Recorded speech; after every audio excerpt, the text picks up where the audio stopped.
තෙරුවන් සරණයි සියලු දෙනාටම සිටිනවර අමාවතර බෞද්ධ මධ්‍යස්ථානයේ විසින් පවත්වන ධර්ම දේශනා මාලාවේ වස් කාලයේ උදෙසා අවසාන ධර්ම දේශනාව තමයි අද පැවැත්වෙන්නේ.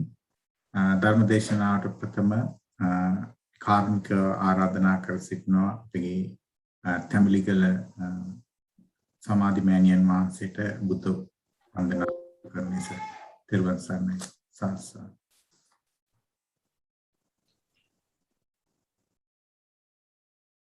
තෙරුවන් සරණයි පින්වත් සෑම දෙනාටම নমස්කාරය කියන්න පන්සිල් සමාදන් වෙන්න. නමෝ තස්ස භගවතු වරහතු සම්බුද්දස්ස නමෝ තස්ස භගවතු වරහතු සම්බුද්දස්ස නමෝ තස්ස භගවතු සම්මා සම්බුද්දස්ස නමෝ තස්ස භගවතු වරහතු සම්මා සම්බුද්දස්ස නමෝ තස්ස භගවතු වරහතු සම්මා සම්බුද්දස්ස දං සරණං ගච්ඡාමි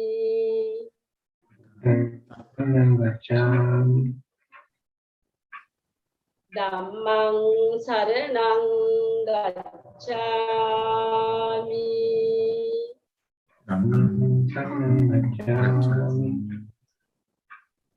සංඝං සරණං ගච්ඡාමි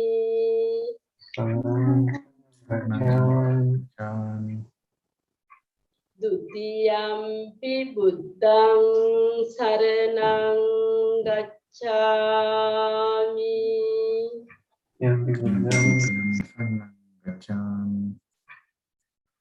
Dutiyampi dhammang saranang gacchami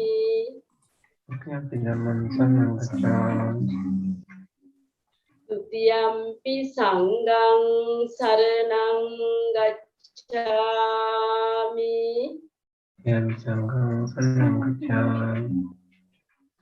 Tatiyampi buddhang saranang gacchami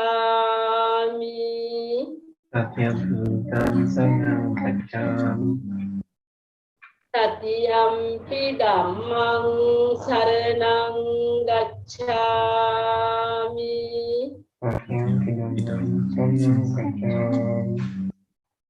Tatiyampi sanghang saranang gacchami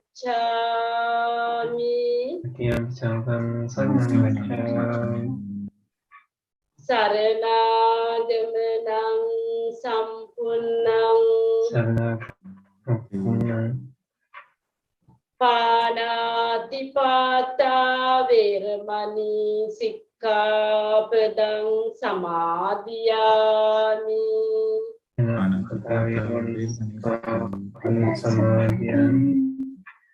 Adinādāna veramani sikkhapadang samadhiyami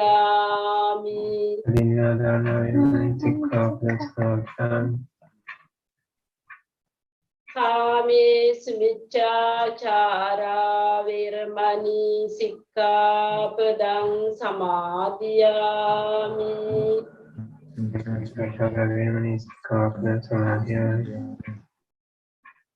Musāvādā veramani sikkhapadang samadhiyami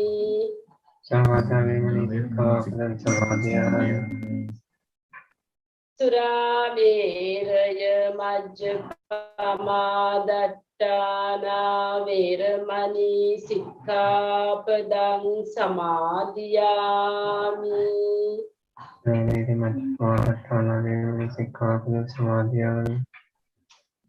Appasamadang ume utum panca sila dharmaya Samadang utum panca sila dharmaya Apage nivan suva pinisama Hetu Vasana veva Sadhu, sadhu, sadhu.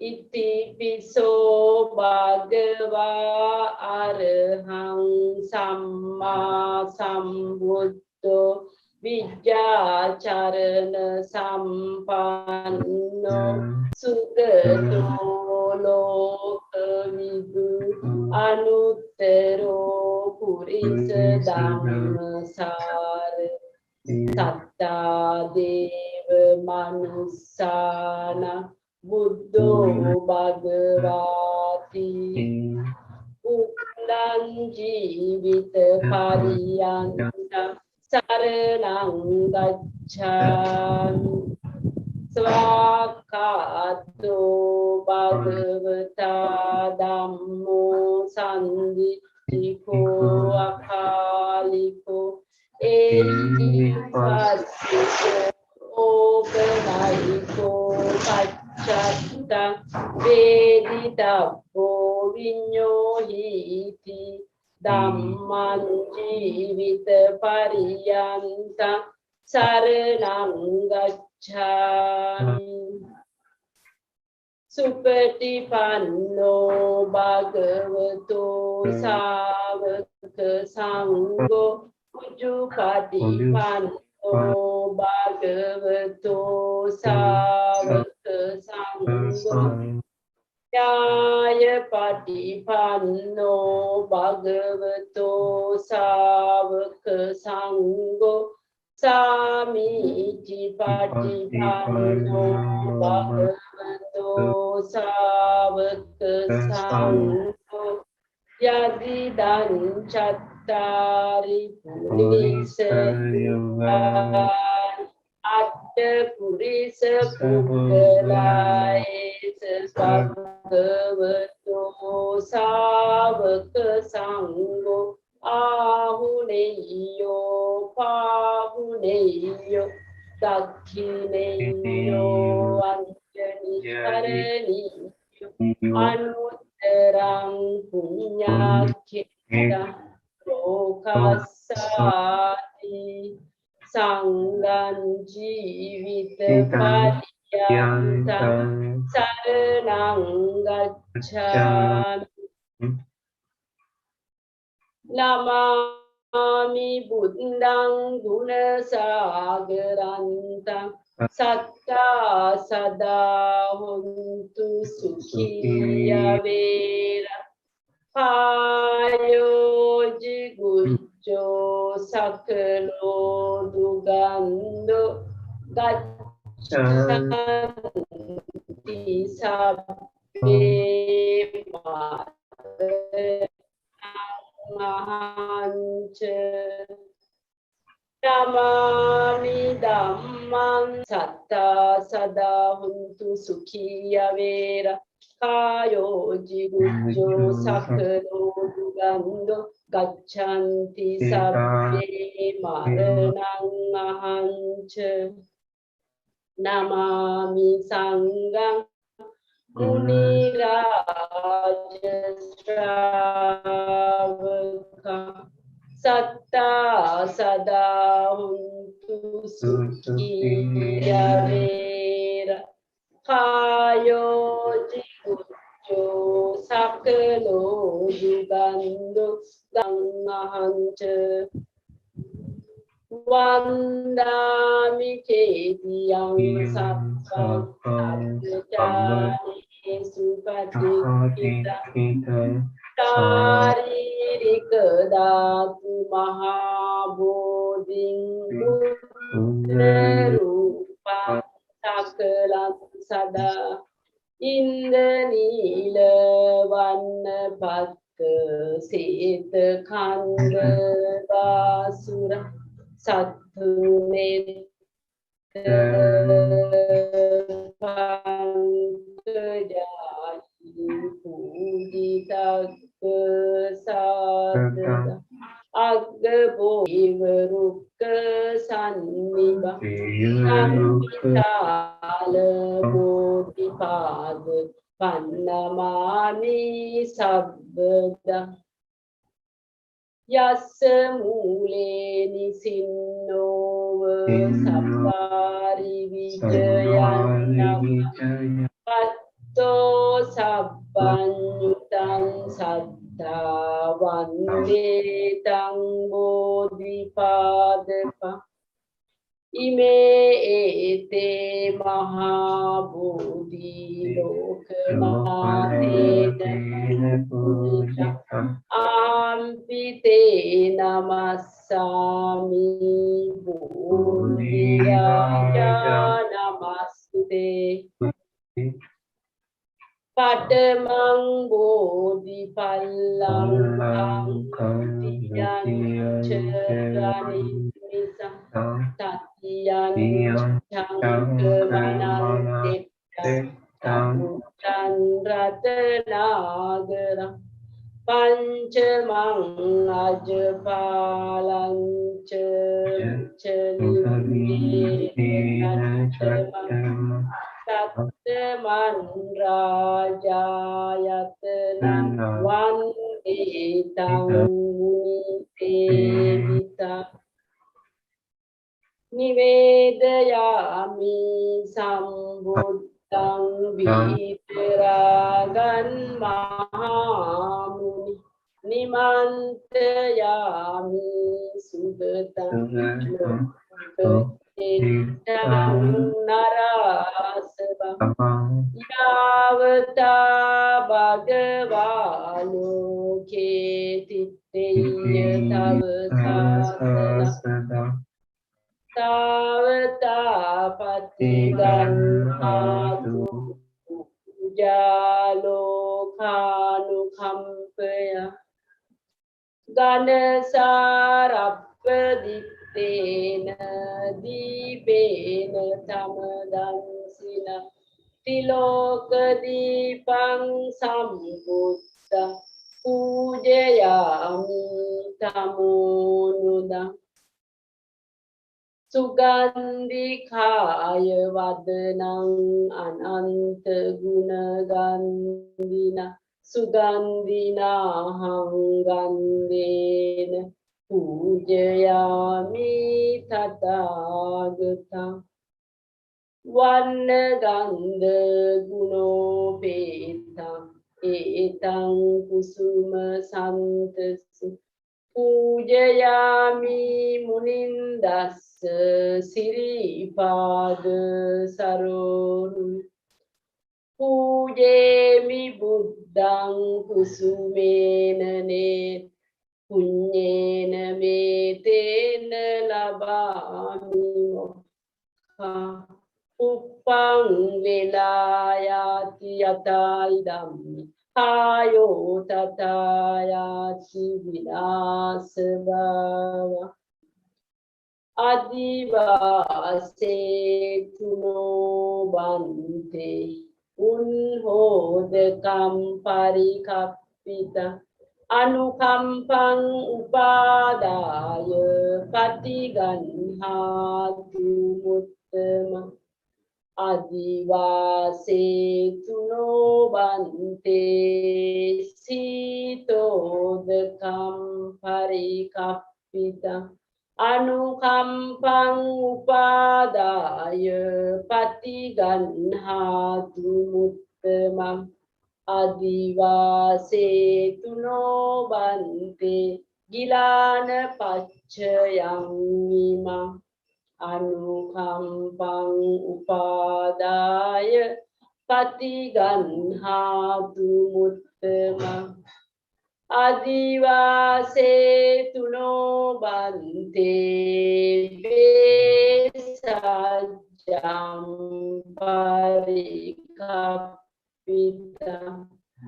anukampang upadaya muttama Adivase tuno bante sabbang saddaya pujita anukampang upadaya patiganhatu muttama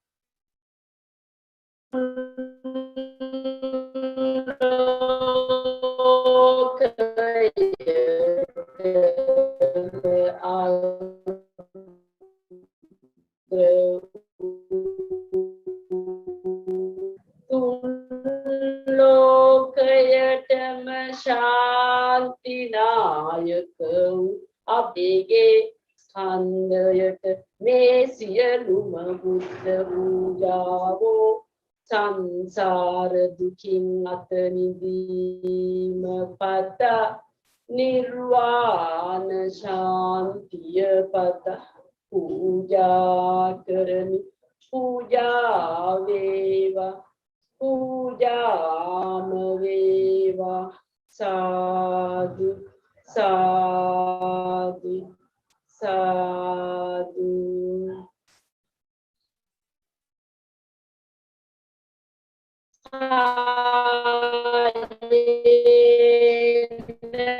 වාචා චිත්තේන පමාදේන මයා අච්චයං කාමං තථාගත කායේන මයා කත අච්චයං කමමේ ධම්ම සම්දිත්තික අකාලි කායේන වාචා චිත්තේන පමාදේන මයා කත අච්චයං කමමේ සංඝ සුපටිපන්න අනුත්තර ඉමිනා පුඤ්ඤ කම්මේන මාමේ බාල සමාගමු සතං සමාගමෝ හෝතු යාව නිබ්බාන පත්තිය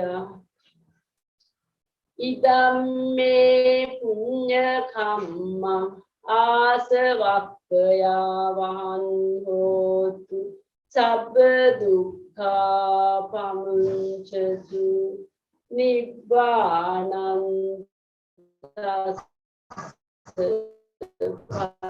පච්චයෝතු ආකාසට්ටා ච බුම්මට්ටා දේවානාගා මහිද්దికා චිරන් රක්ඛන්තු ලෝක සාසන ආකාසට්ටානාගා මහිද්దికා පුඤ්ඤන්තං අනුමෝදිත්වා චිරන් රක්ඛන්තු දේශන ආකාසට්ටා ච බුම්මට්ටා දේවානාගා මහිද්దికා පුඤ්ඤන්තං අනුමෝදිත්වා චිරන් රක්ඛන්තු මම් පරන්ති ඉදම්මේ ඥාතිනං හෝතු සුඛිතා හොන්තු ඥාතේ ඉදම්මේ ඥාතිනං හෝතු සුඛිතා මේ ඥාතිනං හෝතු සුඛිතා හොන්තු ඥාතේ එත්තාවතාචම්මේහි සම්බතම් පුඤ්ඤ සම්පද සබ්බේ දේවා අනුමෝදන්තු සබ්බේ භූතා අනුමෝදන්තු සබ්බේ සත්තා අනුමෝදන්තු සබ්බ සම්පත්ති සිද්ධියා උතුම් සම්බුදු බලයෙන් පසේ බුදු ගුණ බලයෙන් රහතුන්ගේද තේජසින් සියලු රැකවරණ වේවා වාත දෙරණත නොහැර දක්වා අකනිටා බඹ ලොව පටන් භූත යක්ෂින් වෙසෙන පිසසුන් මැසි මදුරු කුරු කුහුඹුවා සතත මිතුරුව මැද හසුන් මෙන් අති මිතුරු ගුණ යහළුවන් අපේ ගුරුවර දෙමව්පියෝ සහ සියලු නෑසියෝ ගනිත්වා මිතින් සාදු සාදු සාදු සියලු සත්වයෝ නිදුක් වේවා නිරෝගී වේවා සුවපත් වේවා දුකින් මිදෙත්වා නිවන් ලබත්වා සියලුම සත්වයෝ නිදුක් වේවා නිරෝගී වේවා සුවපත් වේවා දුකින් මිදෙත්වා නිවන් ලබත්වා සියලුම සත්වයෝ නිදුක් වේවා නිරෝගී වේවා සුවපත් වේවා දුකින් මිදෙත්වා නිවන් ලබත්වා සාදු සාදවන්තං පුඤ්ඤාකේතං අනුත්තර දුර්ලභේන මයා ලබ්ධං පස්සිතු වන්දිතුං වරං සාරිපුත්තාදි තේරාණං ආගතම් පටිපාටිය සත්තා සීලං දයාවාසං බුද්ධ පුත්තං නමාමහං සීලවන්තං ගුණවන්තං පුඤ්ඤාකේතං අනුත්තර දුර්ලභේන මයා ලද්දං පස්සිතුං වන්දිතුං වරං මහා ප්‍රජාපති තේරීණං ආගතං පටිපාටිය සද්දා සීලං දයාවාසං බුද්ධ දීතා නමාමහං සාදු සාදු සාදු අභිවාදන සීලිස්ස නිච්ඡං වද්දා පචායිනෝ චත්තාරෝ ධම්මා වඩ්ඩන්ති ආයුවන්නෝ සුඛං බල ආයුවාරෝග්‍ය සම්පatti සග්ග සම්පatti වේවච අතෝ නිබ්බාන සම්පatti ඉමිනාතේ සමිච්ඡතු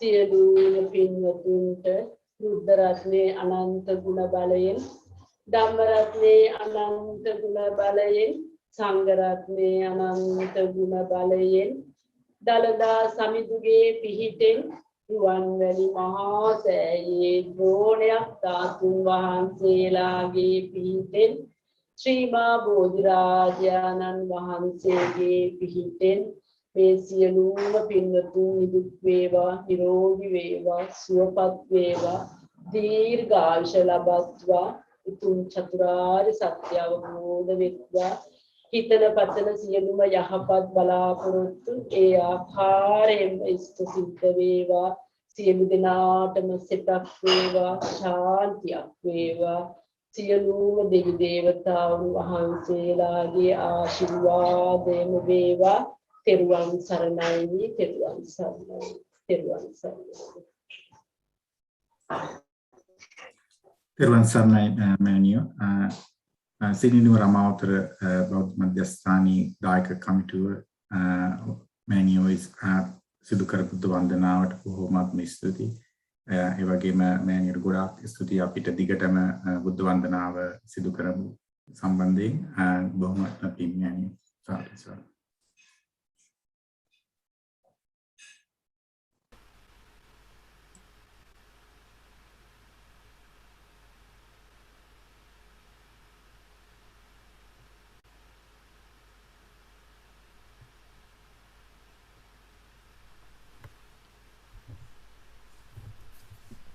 රුවන් අපි ටිකක් වෙලා ඉන්න වෙනවා මේ බන්තේ සුජාතෝ සහභාගී වෙන කන්නේ මම පොඩ්ඩක් කතා කරලා බලන්න. කමන්නේ වෙලා තියෙනවා.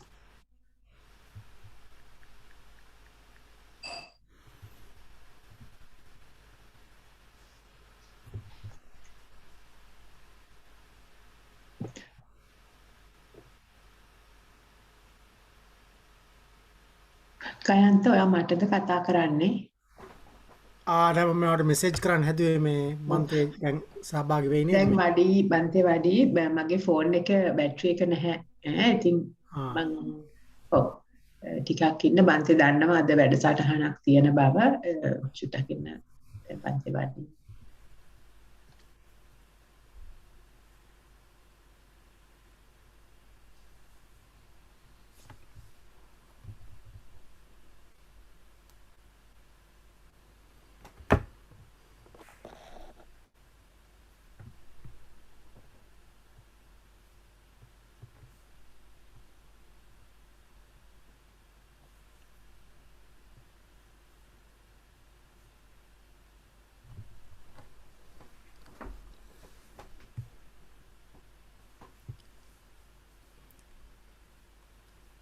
දීපිකා අර පිරිකර දෙන සයිට් එක මොකද්ද? මට මතක නැහැ මේ බන්තේ සුජාතුට.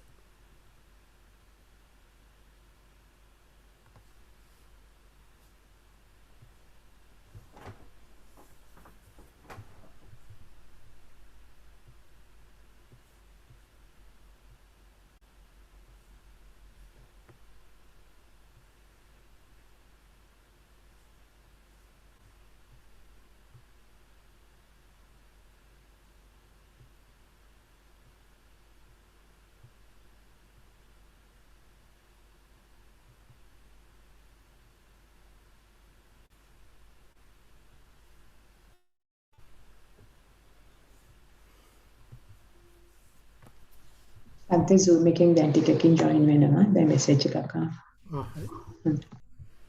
දීපිකා අර බන්තේ සුජාතුගේ වෙබ්සයිට් එක මොකද්ද? පිරිකර දෙන? hello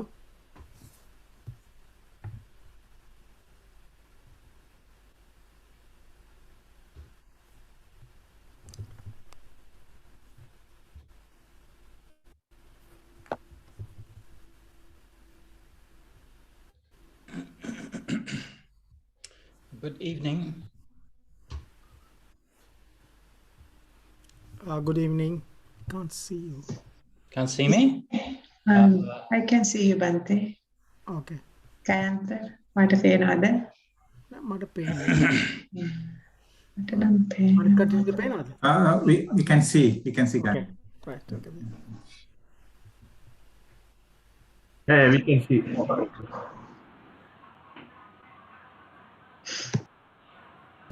Okay, I can see.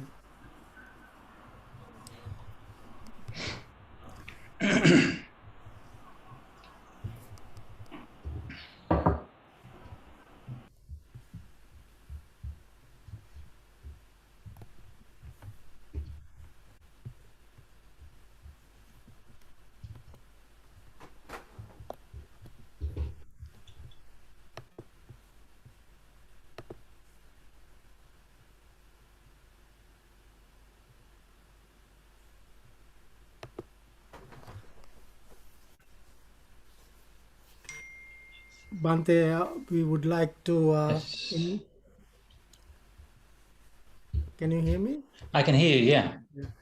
I'm Gayanta on behalf of the Amavatra Buddhist Center.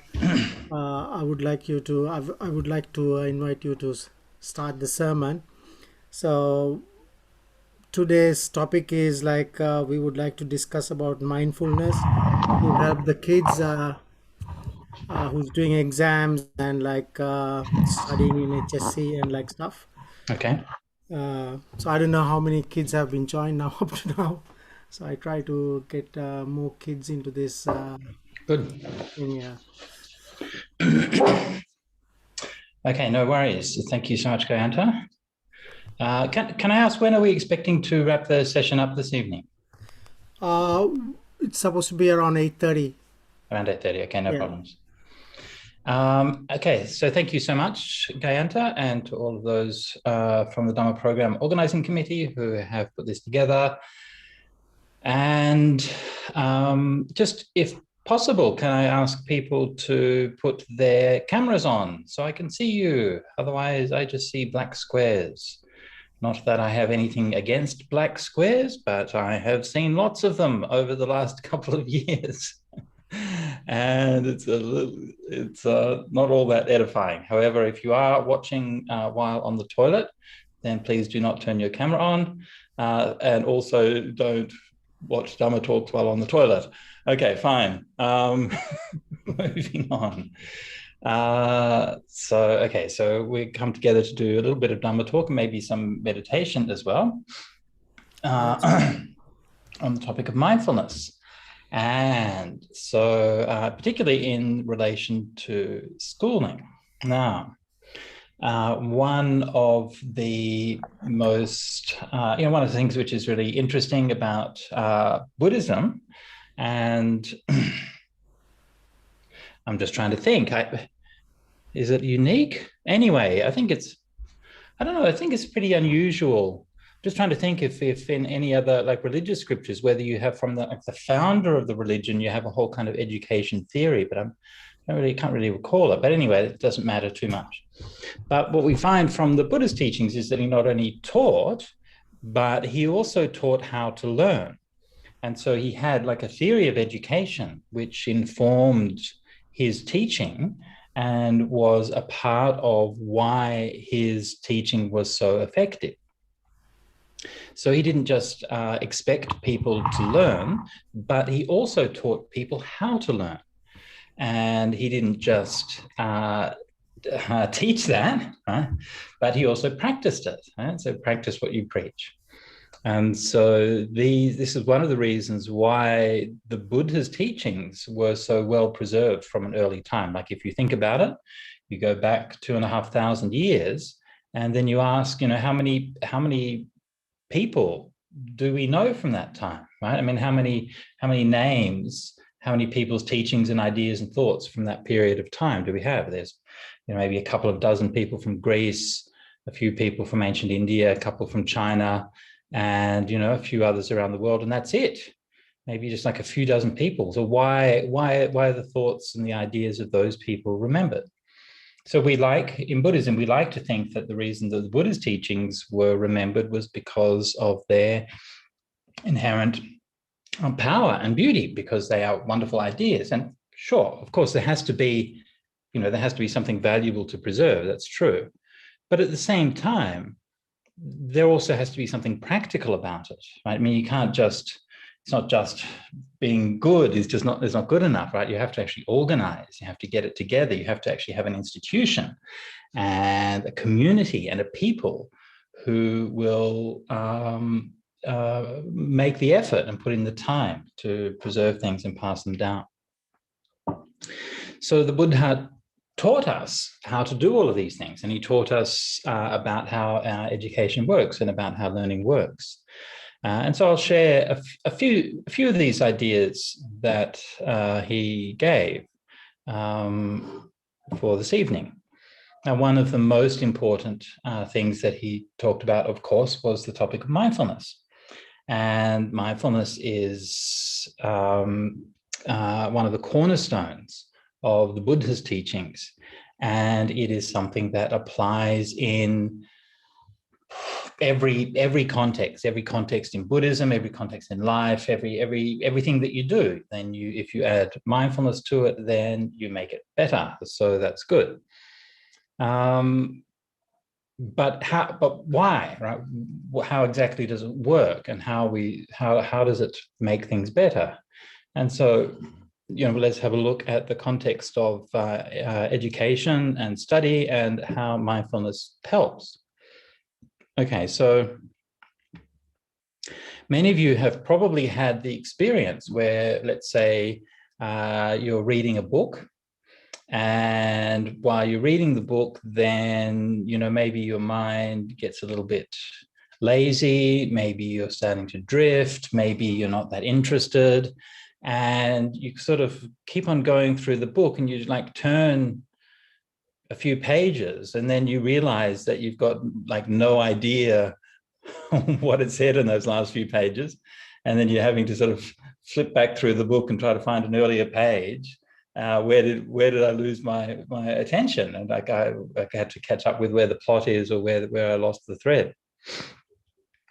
And so this is what happens when we lose mindfulness, right? That I mean, you've got a kind of an excuse for it. If you're like watching a movie or something, then if your mind drifts, well, the movie keeps going. So that's kind of, at least it's understandable. But if you're reading a book, then you don't really have any excuse, do you? Because you're the one who's still turning the pages.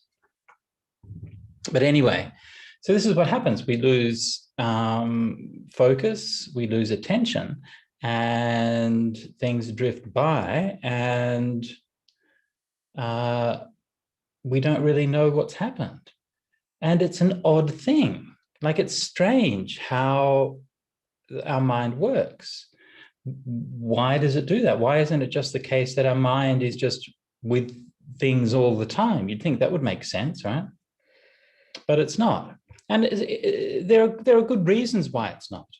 Because our minds are very complex and they do a lot of different kinds of things. So our minds are not just doing one thing all of the time. And you think about it, for example, from an evolutionary point of view. You know, from an evolutionary point of view, you might be down at a stream. Maybe you're a caveman. You're down at the stream and you're collecting some water. But at the same time, you've got one ear out for hearing any noises of wild animals in the bushes. And, you know, you can't just focus on one thing at a time, because you know that, well, if you hear a noise in the bushes, then it could be one of two things. It could be a deer. And if it's a deer, then you have dinner. You can hunt it and have dinner. But if the noise in the bushes is a tiger, then you are dinner. And that's a very significant difference. So this is why our mind is evolved quite deliberately and quite consciously to not always be in just one place at the same time. And this is and to understand this and understand why our mind works in different places, in different contexts at different times. This is the faculty that the Buddha called sampajanya, which I translate as situational awareness.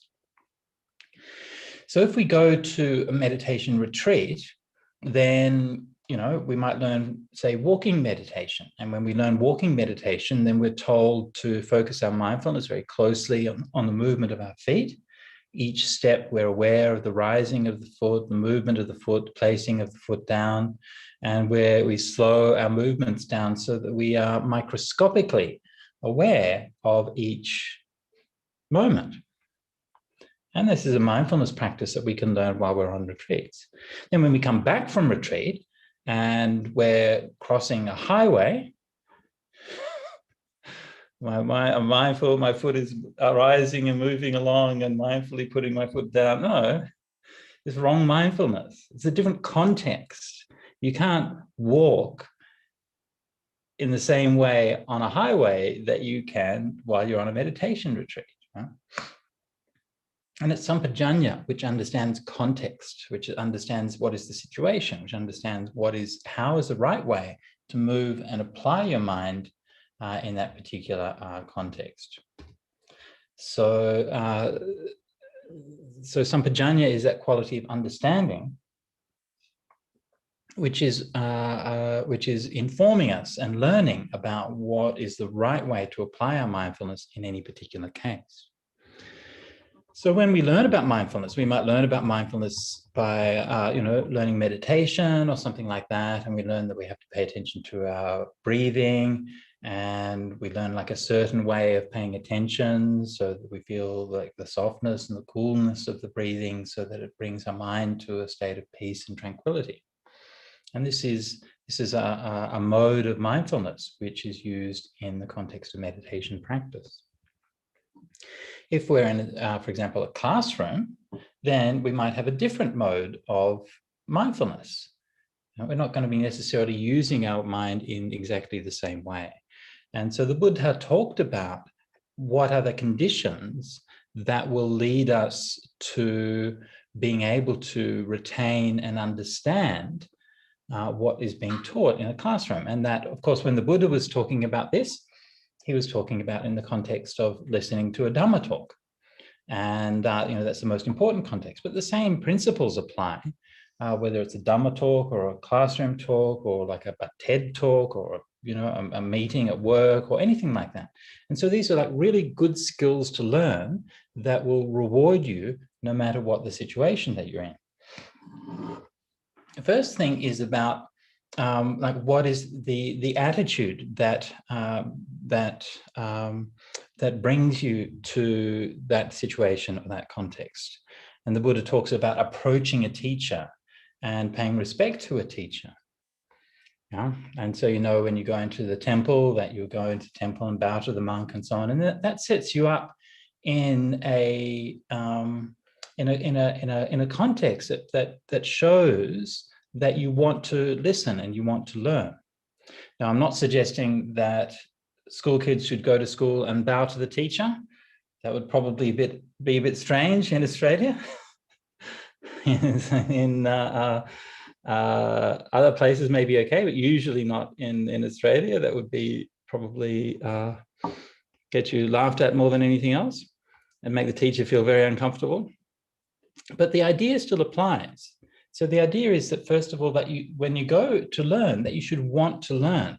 The Buddha talked about sotu kama, the desire to hear and that desire to learn. And if you don't have that, then it's really hard to have anything else. This is really the foundation. And then there's this the treating of the teacher with respect. So in Buddhism, as in Indian culture, generally the word for teacher is guru, which means a respected one. So these days, when we hear the word guru, sometimes a guru means like a sort of a leader of a cult or something like that. But that actually doesn't have that connotation normally. Like, that's just a modern connotation. Really, guru just means like a respected teacher, that's all. So that means listening to the teacher in a way that you respect what they're going to be saying. Now, that doesn't mean that your teacher is perfect, doesn't mean that they get everything right. It doesn't mean that they don't make mistakes. It doesn't mean that they don't have room for improvement. But it does mean that they've done the work to be there in the classroom with you. And they're making an effort to share their knowledge with you. And being a teacher is hard work, honestly. I mean, look, I have to say, for myself, being a Dhamma teacher is not hard work. Being a Dhamma teacher is very easy, because when I teach to people who want to learn and people who are there because they're interested.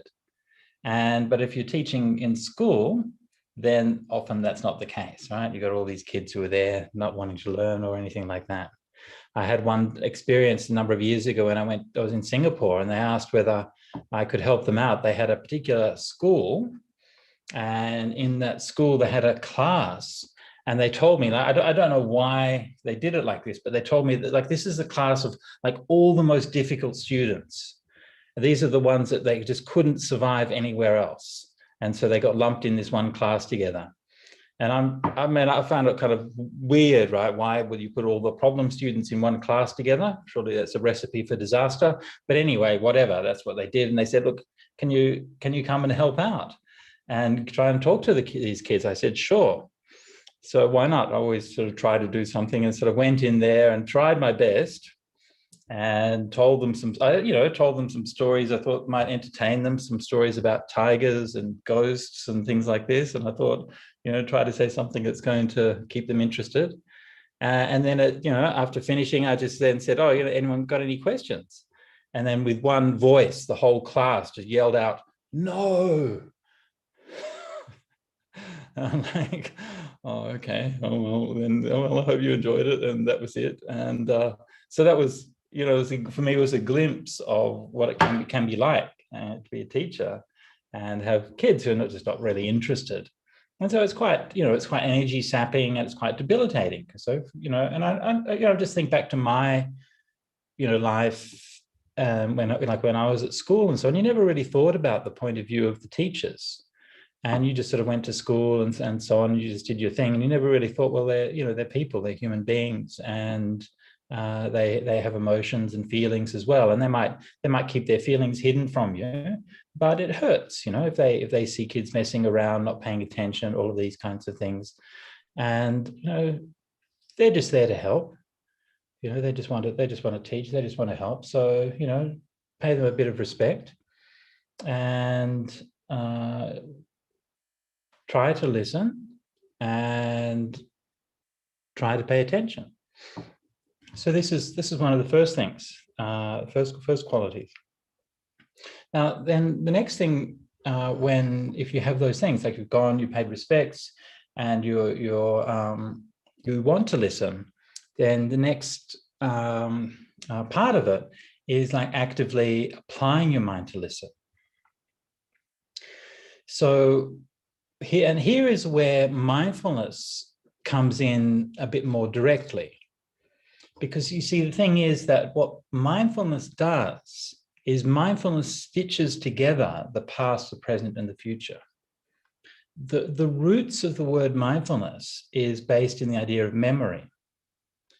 And think about how memory works. Think about what memory is. When we talk about memory in this context, we don't just mean like remembering something that happened yesterday. Okay, so that's like part of how memory works, but memory is much more subtle than that. For example, when I'm talking, I'm using my memory to remember how to speak English. You're using your memory to know what these words mean. And like the whole way that we see the world is conditioned by our memory.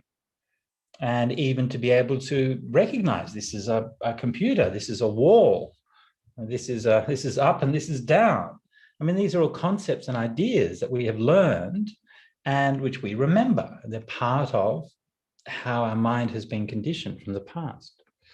And so what mindfulness does is, because mindfulness brings a presence into awareness, so we're aware now, and it enables that flow from the past and the future, so that the mind is not so sort of choppy and all over the place, but there's more of a sort of a flow.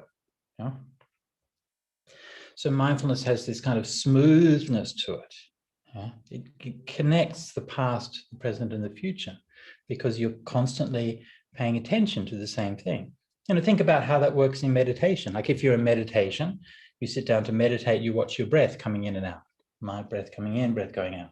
It's nice. And then after you do that for a while, you feel this soothing sensation and you feel the mind starting to calm down, because there's a flow to it, there's a continuity to it, and that brings a sense of ease. So this is that quality that mindfulness brings. So if you're in a classroom or in a learning situation, then bring that continuity of attention, just to listen and to hear all of the things that are being said. This is one of the first things. Now, of course, while you're doing that, then your mind will drift. Okay. Of course, it always happens. But, just do what you do your best. When your mind is drifting, then remind yourself, okay, it's time to pay attention. Bring it back, pay attention, and keep on going. Now, so focusing on the present and on listening in the present is one thing, but do you understand it? Right? Are you making sense of it? And this is another thing that the Buddha would always recommend as part of an educational procedure, is not just hearing something, but remembering it and bearing it in mind. Now, in the Buddha's day, they would bear it in mind by literally memorizing word for word. It's a different educational context than we have today, because the teachings were given in order to be memorized. Right? So this is why you see, when you look in the suttas, that the Buddha uses so much repetition, he uses so many stereotypical phrases and so on. And these are all there so that people can memorize them as they're being given. Now, when I'm talking now, I'm not talking in that same way. And I'm not using repetition and so on in the same way that the Buddha would, because that's not our oral context. If I was to do that, that would sound very odd. But still, I try to bear in mind some of the principles that the Buddha was using. So I try to keep in mind that to keep like a logical sequence of ideas, to recap ideas from time to time, to reinforce ideas, to use illustrations for ideas and so on. And these are all some of the principles that the Buddha used to make his teaching more memorable. So when you're applying our mind with mindfulness, and then we can also just, one of the most powerful techniques for enhancing memory is to review every so often what has been said. And by review, it can be just very simple. All you need to do is like every 5 minutes or 10 minutes, just make a list in your mind. What are 5 points that they've talked about in the last few minutes? Yeah. So, when I began this talk, I began talking about mindfulness. I talked about sampajanya, which is about the situational awareness. I talked about how the Buddha applied an educational philosophy for learning the Dhamma. I talked about how that begins by approaching a teacher with a respectful attitude and wanting to learn, and that then, while listening to the teaching, then to apply mindfulness to listen to it and then to review it. So this like the summary points of what I've talked about so far. And so when you're listening to a talk, make those summary points for yourself. A lot of people like to write these things down and take notes. Personally, I don't like to do that. And I've never taken notes. When I finished, my first year at uni, I had like a quarter of a page of notes for everything. And if you learn to repeat and understand things in your mind, then you won't need to make notes. I mean, you can if you're not saying you shouldn't. I'm just saying that to do it, to learn the skill of doing it in your mind can be much more effective. So to repeat yourself, make summaries to yourself. Yeah, that's a really powerful technique. And the next one is that you have to be able to understand something. Now, there's a big difference between rote learning of something and the true understanding of it. And the difference can be a subtle one. And to learn the difference is a part of our education process. So that's one of the things that we learn as we mature and as our education goes deeper, is we learn the difference between merely just knowing something and understanding it. Yeah, these are two quite different things. What are some ways that we will know this? Well, my history teacher would always say that if you can't explain it, you don't understand it. So that's a good starting point. Yeah, if you can't understand it, if you can't explain it, you don't understand it, and that's why when we're at school or in an education environment, we write essays. And we have to actually answer questions. We have to articulate things, because it's not just enough to learn things passively, but when actually speaking them. And that's something that I know, obviously from teaching Dhamma as well, that if you need to be able to understand something, then you have to be able to explain it. Yeah. And you have to be able to answer questions and look at things that you've never looked at before, look at things in new ways. And so one of the things that I do for myself, like when I'm teaching Dhamma, is I always try to look at things in some new way. I always try to challenge myself, give a talk on some new topic that I've never talked about before, or look at some new angle that I've never looked at before, because these are ways that I challenge my own understanding. And then I can see, oh, actually, I thought I understood that topic well, but then actually I realized that I need to do more learning there, or more understanding. So then one of the things that then the Buddha said is very useful and important for that is Dhammasakacha, which is discussion. Yeah. Now, one of the things that you can see in the Buddha's teachings is that the Buddha was constantly asking questions of his audience. Tanking manyata, what do you think? And people were giving answers. Is this right? Is this permanent or impermanent? It's impermanent. And he's engaging with the audience. He's bringing people out, getting them to explain and understand things. And when he was doing that, it's interesting to observe how he did that, because he didn't just use kind of positive reinforcement to people. right? So these days, some kind of educational philosophies are like, you should always just give people positive reinforcements if they make an effort. Well, the Buddha wasn't like that. If somebody gave a wrong answer, he'd say, well, it's a wrong answer, and here's the right answer. And he's not, and if it's the right answer, he'd say, yeah, good, that's how I would have explained it as well. Or sometimes he might say, well, it's an interesting answer. It's not how I would have explained it, but this is what I would have said.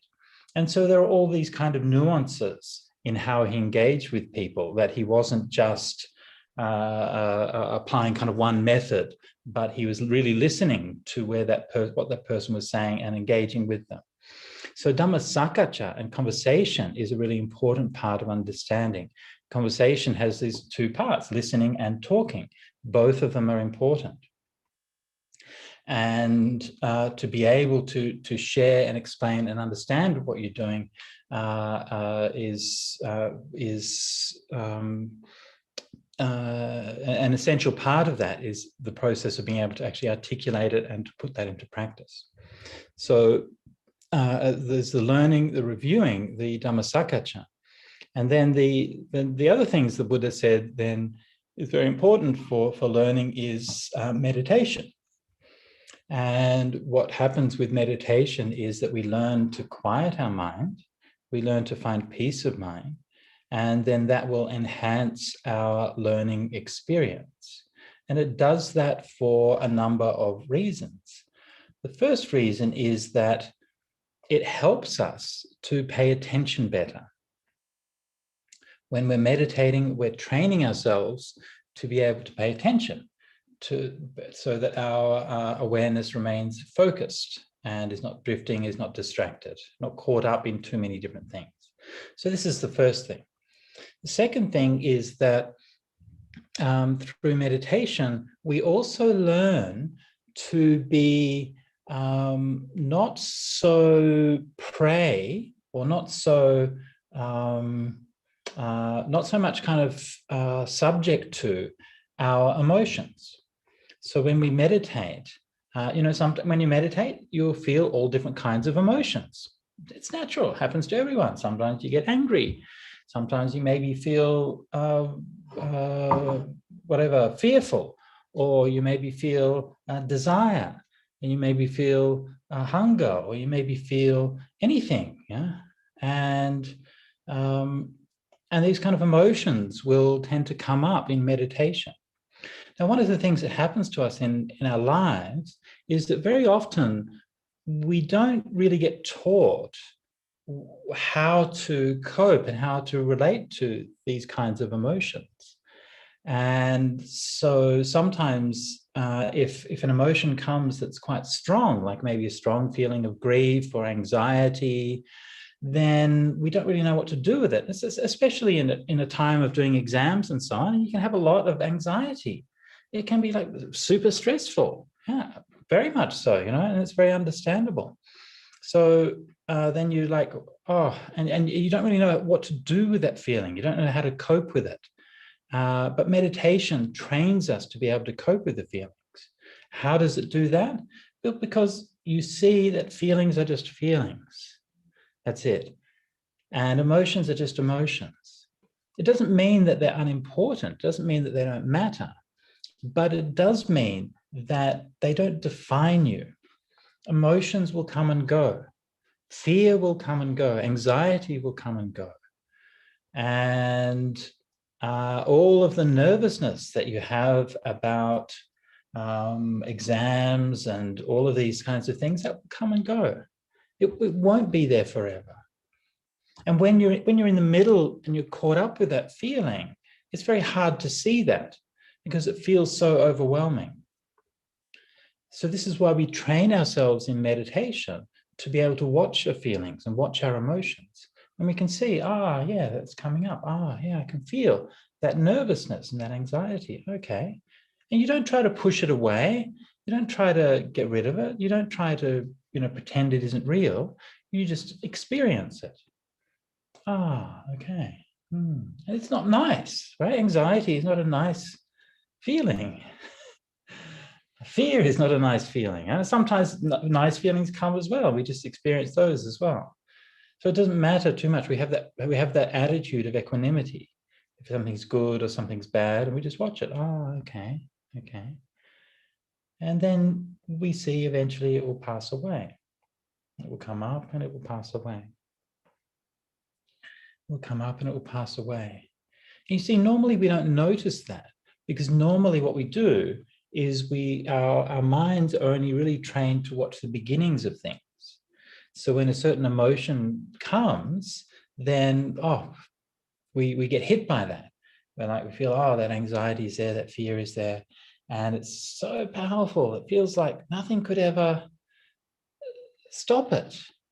And it feels like that's just who you are. It feels like this force that's just gonna stay. But then, because we don't like it, then we turn our minds away from it. We try to distract ourselves from it. And then that can help us to cope a little bit. But what happens then, we turn our mind away from it, and then that feeling goes away and we don't really notice it. And we're still afraid of that feeling long after it's gone. And this is what the Buddha pointed out. He said it's not so much that there is fear or there is anxiety or anything like that, but it's that we're afraid to feel those things. That's the real problem. Actually, the feelings themselves are just natural. So when we turn to face the fear, we turn to face the anxiety, we feel maybe depression, maybe we feel like we're not good enough, maybe we feel like it's all too much. It's okay. We can turn and we can face those feelings, and we can watch them go through us, and we can watch them fade away. And then when they fade away, you're still there. And you're like, And when those feelings fade away, whether good feelings or bad feelings, it feels quite nice, actually. And underneath that cessation of those feelings, there's another kind of feeling that comes up that feels quite nice. And when you look then, you look and say, well, what is that feeling? Why is it that I feel good, that I've seen the ending of those feelings? And one of the reasons why that feels good is because you've had courage, you've had strength. It takes strength to face up to feelings. It takes strength to be there in the face of pain or anxiety or grief or anything like that. It takes courage. And when you've been there and you've watched it and you've watched it fade away, you feel good. There's a strength to it. You're not afraid of your feelings anymore. Okay. It's all right. It's all right. It's natural. You're going to have an exam. It's natural to feel nervous. It's all right. And we can just feel it, and then it doesn't have so much control over us. And so when those feelings don't have so much control over us, then our mind remains steadier.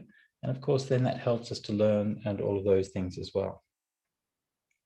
So these are some of the ways that meditation will help us. So what I would recommend, I think it's a good idea, if you're going to be, if you want to use mindfulness to help to learn better, and what I would recommend is to do like a regular practice. And if you're not doing a meditation practice, I would suggest do 20 minutes a day, 5 days a week. Okay. And 20 minutes a day is not too much. And 5 days a week is good. So that means that if you miss a day, you can always catch up. So that's all right. If you try to say, I'm going to do it every day, then you'll skip a day and then you'll think, oh no, I've missed a day, but that's okay. You've still got a catch-up day you can do. So 5 days a week, 20 minutes a day. And try to make that a regular practice. And if you don't feel like it's working very well, if you don't feel like your mind can be concentrated, if you feel like you're still distracted, don't worry. It's okay. Yeah, that's why we meditate. Right? It's not like if you want to get fit and then you think, okay, well, I want to get fit. I want to go for a jog, go for a run and get my cardio up. And then you go for a run and then you're like puffing and sweating and out of breath. And you're like, oh, well, obviously I can't do this because I can't get fit because because I get out of breath when I run. That's what the process is. That's why you do it. Same thing when you meditate. The process is that you have to sit there and be patient while the mind is distracted, thoughts are coming and going, and all of those kinds of things. And it takes time.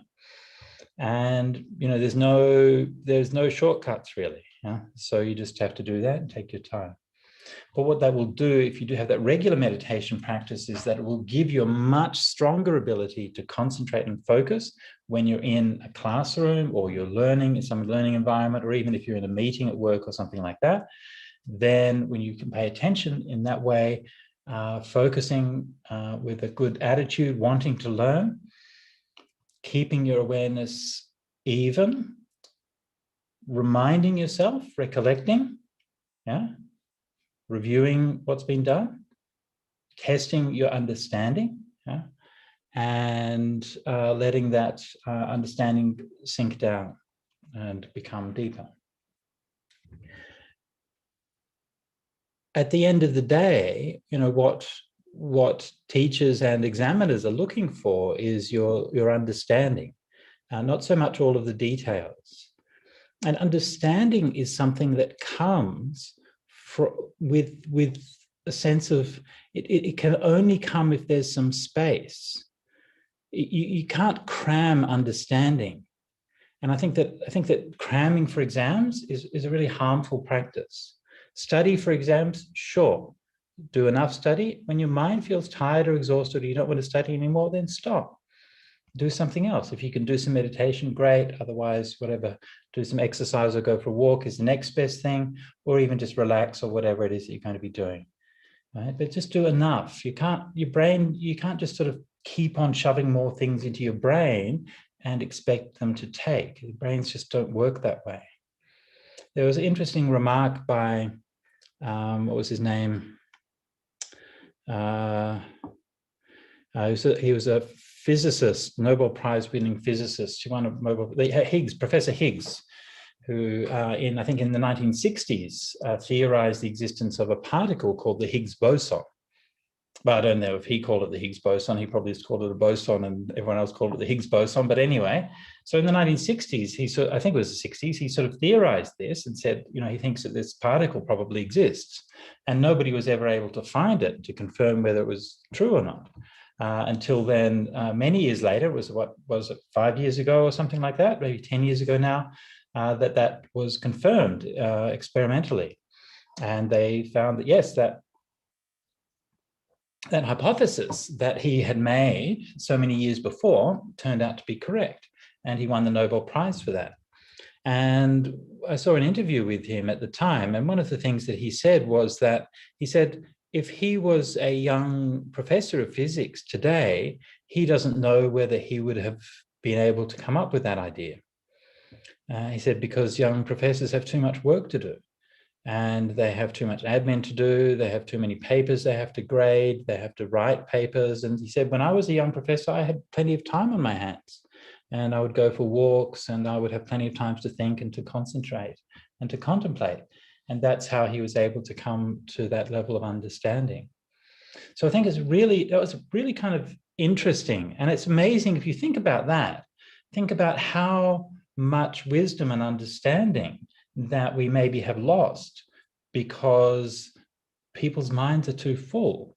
Imagine what would happen if our minds were more clear and more spacious and were to allow a deeper level of understanding to come through. That's what really matters at the end of the day.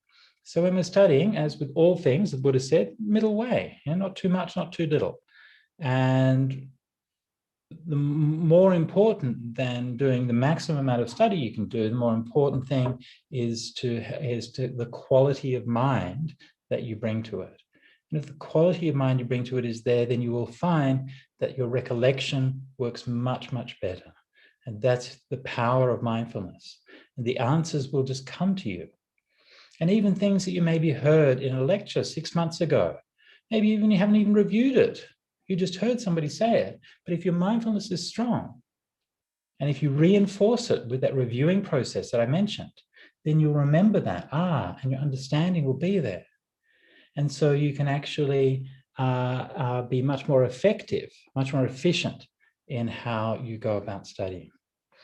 So this is a bit of a review from the Buddha's teachings on education and how to learn. Again, just to sort of practice what I preach and to recap, talked about the role of mindfulness in education, and mindfulness particularly as the quality that provides continuity through memory and knitting the past, present, and future together.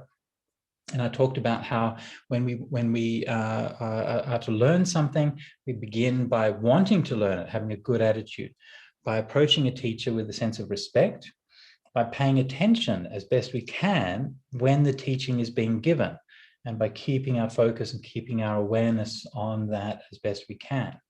Then also while doing that, to review every so often, remind ourselves the main points that are being taught. And this is an active process. Learning has to be an active process. And again, I just want to emphasize that practice of reviewing and just making, even in your mind, make a list of 4 or 5 points that's been talked about. That's one of the most powerful techniques that you'll ever learn for memorizing. And you'll be surprised how much, because what happens is that in your brain, when you're learning things, when you're hearing things, it's like these kind of pathways are sparkling, and these neurons are sort of sparkling, and these pathways are sort of being formed. And then when you review it, you're like going over them again. You're like paving those pathways.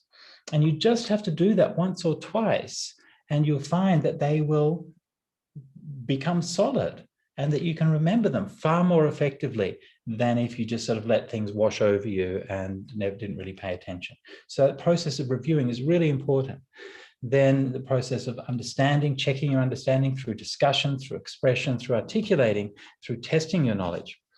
And then meditation, through which helps to clarify our awareness and also helps us to manage our emotions so that we are not prey to our emotions and not afraid of the feelings that we're going to have through this process. And so all of those things together will make our learning process much more effective and will allow us to use our time much better. And the end result will be that our understanding is deeper. And remember that the Buddha taught all of these things for panya, for wisdom, and that's for understanding. And that will be what the outcome of that process is if we do it well. So this is my little talk for you this evening on mindfulness and learning. And why don't we do some meditation? Would you like to do some meditation? Yeah. Okay, I'll take that as a yes. And also, just meanwhile, if anybody does have any questions, then please pop them into the chat and I'll look at them afterwards. Okay. Yeah, it's a good idea, Bhante. Let's do some meditation now. Okay, great. Let's maybe we'll just do like 10 minutes of meditation and we'll do mindfulness of breathing.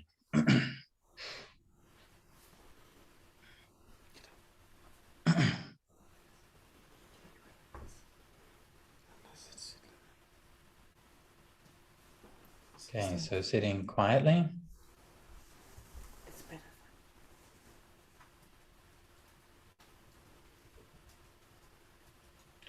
So we begin the meditation by sitting well, sitting in a good posture. Your back should be reasonably straight.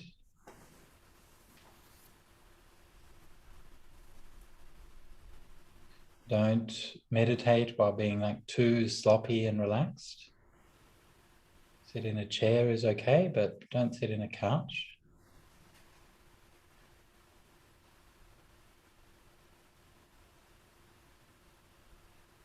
And find a way of sitting that you feel balanced and alert.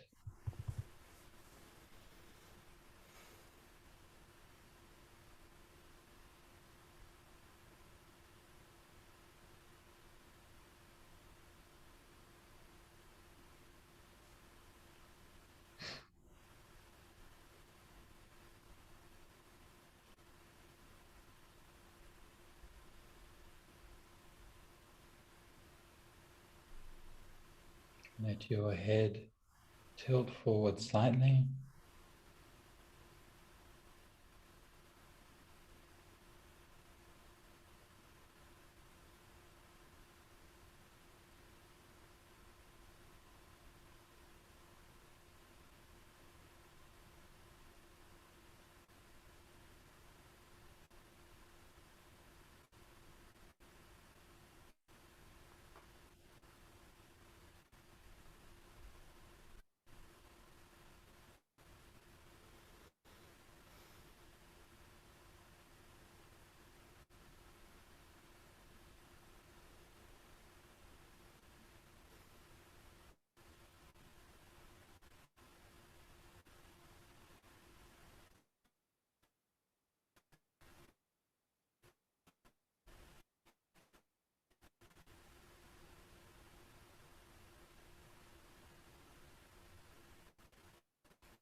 And just become aware of that gentle feeling of the breath as it comes in and breath as it goes out.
When your mind wanders off or drifts away, don't worry about it too much.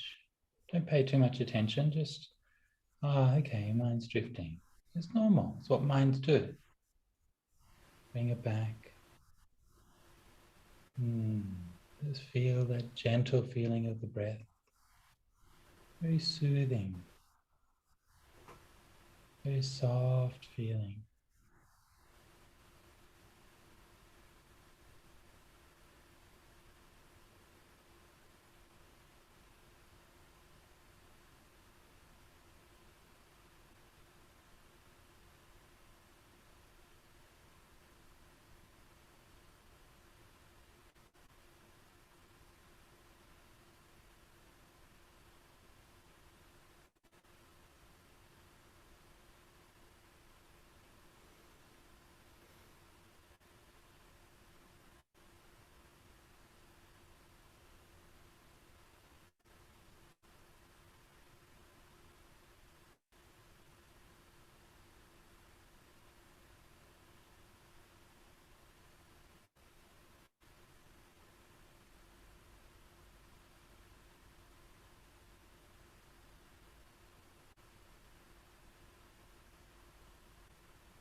All right, so now coming near to the end of the meditation.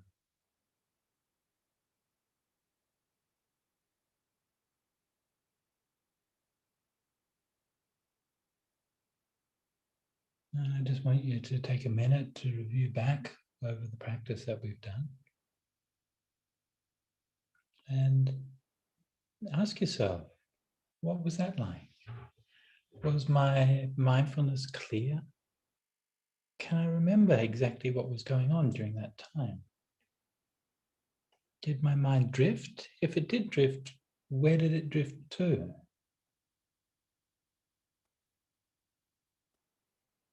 Does my mind feel more peaceful now than it did at the start of the meditation?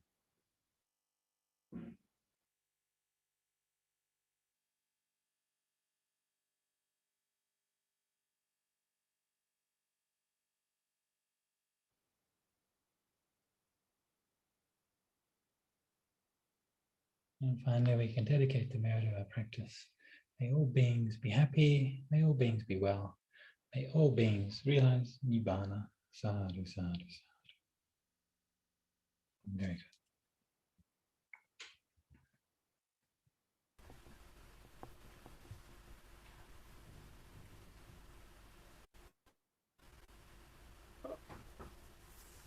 Bhante, thank you very much for the sermon. And if the kids or anyone has questions to Bhante, you would ask questions. Yes, please, if you have questions, please don't feel shy to ask them. But also, look, it's Saturday night. I understand if people, if people don't have questions. It's nicer if you can be in a room together, isn't it? And then you can have more of a conversation and get to know each other. I know it's a bit awkward doing things over Zoom all the time, but anyway, this is the world that we're in. So at least it gives us the chance to meet. Bhante, question is Gayanta, yes, sorry. Is the mindfulness and Samma Samadhi has a link between them? Or? Of course, yes. Mindfulness is what leads to Samma Samadhi. So in the Noble Eightfold Path, Samma Sati is number 7, Samma Samadhi is number 8. And each of the path leads to and supports the one before. So that doesn't mean like it doesn't mean that it's not necessarily a completely linear process, right? It doesn't mean that you just have one and then the next and so on. But there is something about that kind of progressive aspect of the path. And mindfulness is there from the beginning. Right? We need mindfulness even to do right view, to listen, to undertake precept. All of that mindfulness is part of the path right up to that point, but it's not really perfected and purified. And that, of course, that's what the prefix Samma Sati implies, right? So it's like the perfection of it. And so when mindfulness in that kind of context is treated in the suttas, it usually means meditation. Okay, so satipatthana, usually the most straightforward meaning of satipatthana is meditation. Of course, it can be applied more broadly than that. And we can apply mindfulness in everything we do through our lives, of course. But the primary application is meditation. And so, this is why mindfulness of breathing is such an important part of mindfulness practice. Right? And mindfulness of breathing is satipatthana. It is can be the fulfillment of all of the mindfulness practices. And that means mindfulness of breathing is being aware of one breath after another, keeping it in mind, holding it in awareness. And when you do that, then, like I was saying before, that like it knits together a flow of the mind. So the flow of the mind becomes smooth rather than being jagged and up and down. And so the more we do that, the more the mind becomes smooth until eventually the mind becomes completely still. And that's what we call Samma Samadhi in the mind.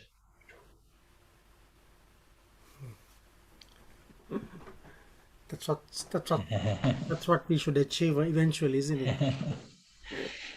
Yes. Yeah. Yeah. And if there's no any other questions, on behalf of the Dhamma Buddhist Center, I would like to thank you, Bante. It was very useful, not only for the kids, but also for us as well, to be mindful on what we're doing. And I like the thing that you mentioned about revising the things, like Right. every time, like I always use when I'm studying, Right. because it's gets stuck in your memory then. Yep. Yeah, and that's very It's useful. it's an incredibly time-effective technique. It just takes a minute to do it, but it Yes. makes a huge difference to how well you remember. Yeah, this is the thing I was teaching my kids as well. Mainly, just you have to revise the thing all Yep. again and again. Yep. Otherwise, just going through it just doesn't matter. Mm. Okay. Thank you very much again on behalf of the Amavatra Buddhist Center.